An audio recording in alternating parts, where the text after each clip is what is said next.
Hello students. आज हम second application पढ़ने जा रहे हैं। वायो-सेवर्ट लॉ का second application, magnetic field along the axis of a circular current loop. तो इस करंट लूप को पहले हमने हॉरिजॉन्टल रखा था और इसके सेंटर पे मैग्नेटिक फील्ड हमने कैलकुलेट किया था। अब हमने कैसा रखा, इसको परपेंडिकुलर रखा, प्लेन ऑफ पेपर कैसे परपेंडिकुलर। अब हमें इसके एक्सिस पे कैलकुलेट करना है।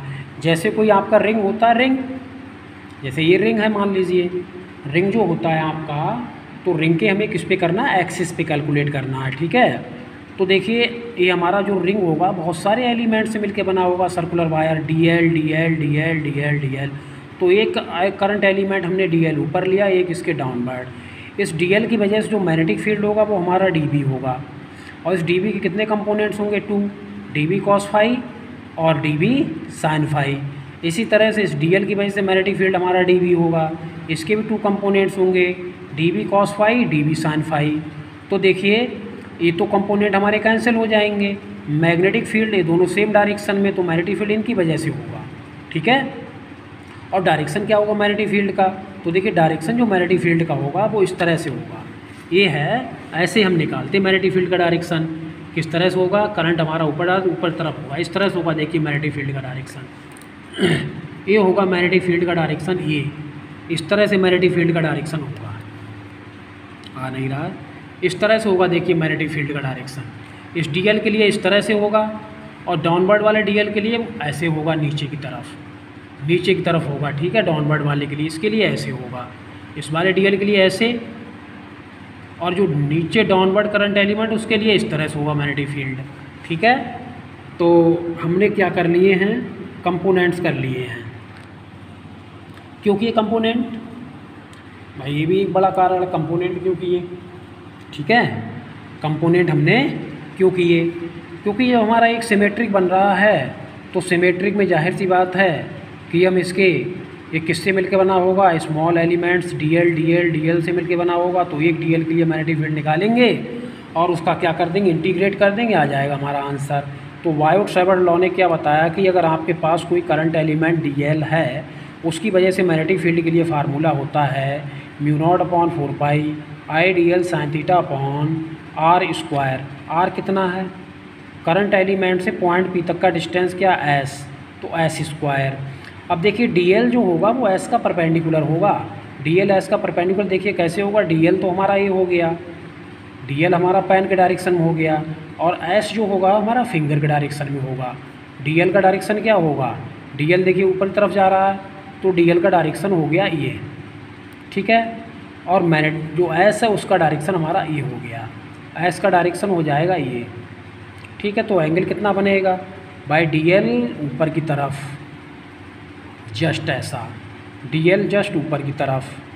ठीक है, और जो एस है वो इसके परपेंडिकुलर होगा, तो D L perpendicular to S, that is theta equal to 90। अब यहाँ पर 90 पुट कर दो, D V equal to μ0/4π I D L sine 90 upon S square. तो D V equal to μ0 I D L upon S square. The magnetic field at the point P, point P पे हमें magnetic field निकालना है। तो magnetic field हमारे इन 2 components की वजह से होगा। तो कोई एक कंपोनेंट की वजह से मैग्नेटिक फील्ड हम लेंगे, उसको इंटीग्रेट कर देंगे।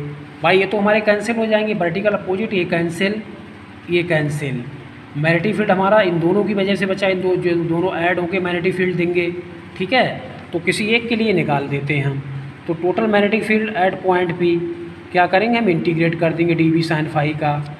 डी वी का वैल्यू यहाँ से उठा के डाल दिया हमने, साइन फाई का वैल्यू डायग्राम से निकाल लेते हैं। तो देखिए साइन फाई इक्वल टू क्या आ जाएगा,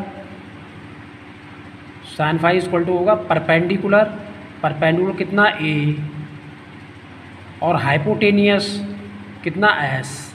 ठीक है, तो साइन फाई का वैल्यू हमने कितना डाल दिया, A, sine phi equal to A upon S. Okay, तो हमने क्या किया, देखिए ए भी कांस्टेंट है, ये भी कांस्टेंट, ये भी कांस्टेंट, ये भी कांस्टेंट, वेरी क्या हो रहा है हमारा, डी एल हमारा वेरी हो रहा है। तो जितने भी कांस्टेंट सबको बाहर निकाल दिया, डी एल। अब डी एल हमारा क्या होगा, डी एल देखिए क्या होगा, डी एल हमारा किस फॉर्म में है भाई, डी एल हमारा किस फॉर्म में, सर्कुलर फॉर्म में है। तो इसका सरकमफेरेंस के बराबर होगा, इसका इंटीग्रेट होगा सरकमफेरेंस के बराबर। तो डी एल इक्वल टू क्या आ जाएगा, 2 पाई ए। यहाँ से इसको सिंप्लीफाई कर दिया तो v equal to mu naught I square 2s cube. But s क्या है, हाइपोटेनियस है, डायग्राम में s क्या है, हाइपोटेनियस है, तो यहाँ से पाइथागोरस थ्योरम लगा दिया, base square plus perpendicular square. मैं आपको क्लियर कर देता हूँ, देखिए s क्या है, ये जो s है वो हाइपोटेनियस, s क्या है, हाइपोटेनियस।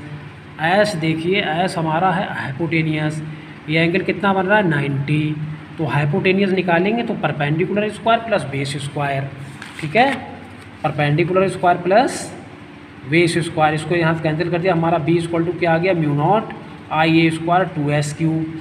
अब देखिए वैल्यूज़ हमें क्या चाहिए r और s के टर्म में, क्योंकि मैग्नेटिक फील्ड हमें ज़रूरत है एक्सिस पे, और एक्सिस का डिस्टेंस कितना है भाई, मैग्नेटिक फील्ड की ज़रूरत हमारे एक्सिस पे, और एक्सिस का डिस्टेंस कितना है एक्सिस का यहाँ पॉइंट पी तक का r, तो r के टर्म में हमारे लिए वैल्यू फार्मूला की ज़रूरत है। तो ऐसे इसको पाइथागोरस थ्योरम लगा दिया, hypotenuse square base square perpendicular square, तो एस इक्वल टू, अब एस का स्क्वायर हटाएंगे, इस पर क्या आ जाएगा 1/2 आ जाएगा, 1/2 का मतलब वही होता है रूट, ठीक है। तो v equal to mu naught I a square 2 in plus of s cube r square plus a square, और ये 1/2 और इंटू 3, तो v equal to mu naught I a square 2r square plus a square power 3/2। ये हमारा magnetic field का formula आ गया। ये तो देखिए हमारा सिंगल लूप के लिए है।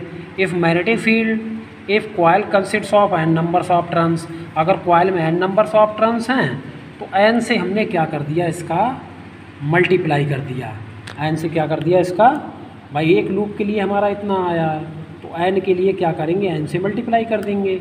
जैसे एक लूप के लिए इतना है, 1 लूप के लिए अगर 100 लूप है तो 100 से मल्टीप्लाई कर दिया जाएगा। ओके, इन वेक्टर फॉर्म, इसको वेक्टर फॉर्म में लिखेंगे, mu naught I a square 2r square A square 3/2।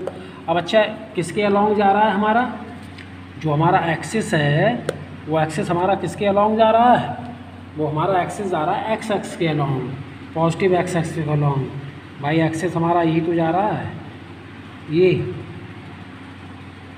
Positive x x के अलॉन्ग जा रहा है, नहीं जा रहा है, तो इसके अलॉन्ग हम यूनिट वेक्टर लेंगे, पॉजिटिव एक्स एक्स के अलॉन्ग क्या लेंगे, यूनिट वेक्टर लेंगे। अब क्लास 11 में पहुंच जाइए, एक्स एक्स के अलॉन्ग यूनिट वेक्टर क्या होता है, आई होता है, एक्स एक्स के अलॉन्ग यूनिट वेक्टर क्या होता है, आई। तो वेक्टर में लिखने के लिए मैग्नीट्यूड इनटू डायरेक्शन के लिए हमने यूनिट वेक्टर लगा दिया एक्स एक्स के अलॉन्ग।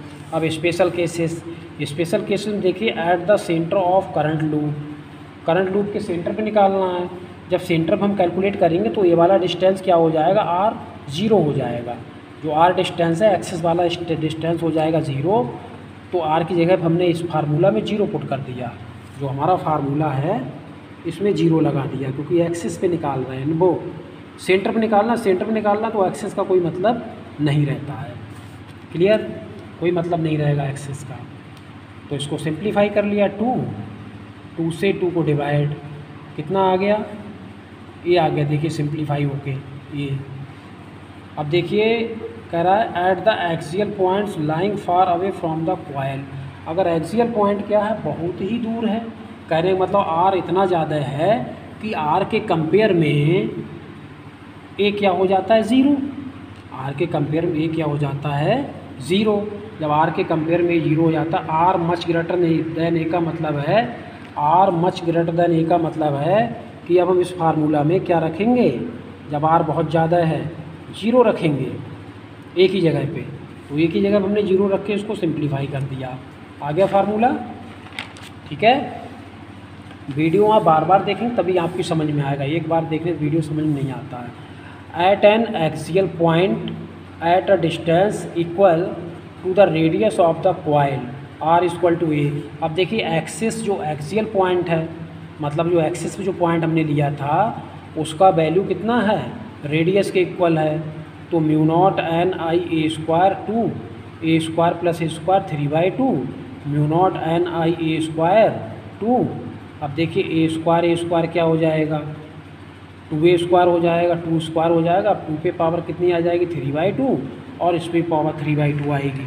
मैं आप लोगों को बता देता हूँ, देखिए इसको ऐड करेंगे तो हमारा क्या आ जाएगा 2a स्क्वायर पावर 3/2। अब इस स्क्वायर को खोलेंगे तो आ जाएगा पावर 2 पावर 3/2 ए स्क्वायर इंटू 3y2, 2 से 2 चला गया, हमारा कितना आ गया, ए पावर 3y2 इंटू ए स्क्वायर। क्लियर, 2 पावर 3y2 ये आ गया।